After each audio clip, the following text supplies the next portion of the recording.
We have about 26 million MSMEs, that's what the census says. Out of that, 1.5 million are registered, the rest are in the unregistered sector.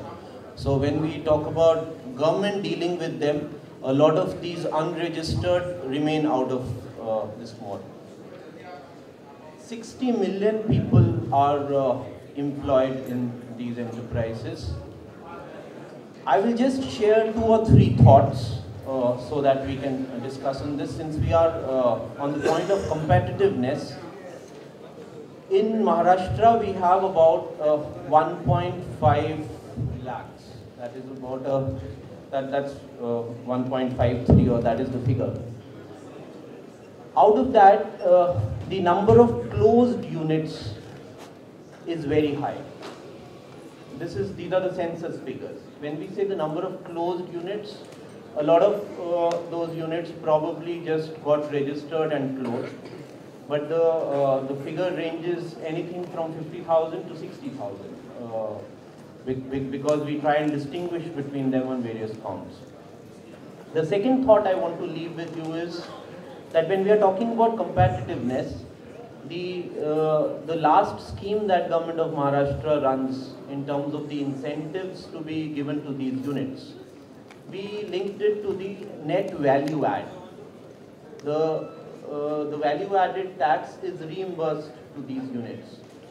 And the fact remains that the number of units that approached us in the last regime, which was based on capital subsidies, on sales tax, the number dropped from some 25,000 to less than 1,000, which means that apart from the other difficulties or complexities that a VAT regime involves, the number of units who actually get into net value addition from this sector seems to be very low.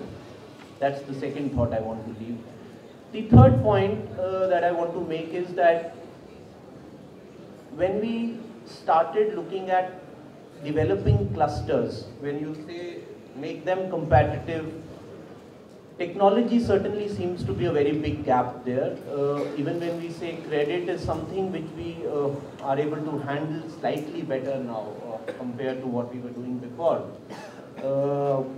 Technology, infrastructure, skills, if we look at these three and try and make that matrix on how can they deal with risk really, what we realized was that the kind of help that government can provide in terms of providing those common facilities which form an essential part of this very beautiful scheme of central government, which is the cluster development scheme for small and medium or micro and small units.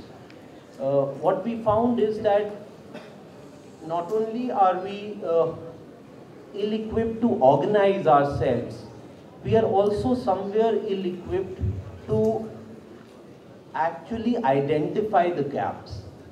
There is this huge thing of diagnostic studies where we try and identify gaps, but then there is this, as is called, the stigma of failure.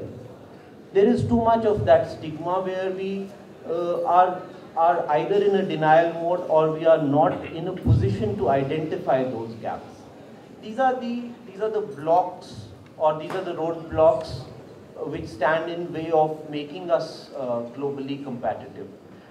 To deal with these issues, we have these programs like the National Manufacturing the NMCP, that is the National Manufacturing Competitiveness Program, the Cluster Development Program. I'll talk about some of these issues once we start discussing. The point of focus, or the points that I needed to highlight, were that given this background, we are making some efforts, and there are these other efforts. We have a very good panel where we have a good representation. So what we probably could do is try and see how we can converge all this to have a net result. When we say we want to do this, this is a desire, this is a requirement. We all try and understand and say that this is the real growth engine, this is what is going to carry us forward. But the point is, the how part is very important. The how part is something that a discussion like this should throw up, where we should be in a position to say that these are the 5 things where we can contribute separately. At the end of this session, what I would like to come out of this session would be that we are in a position to at least deliberate on some of these points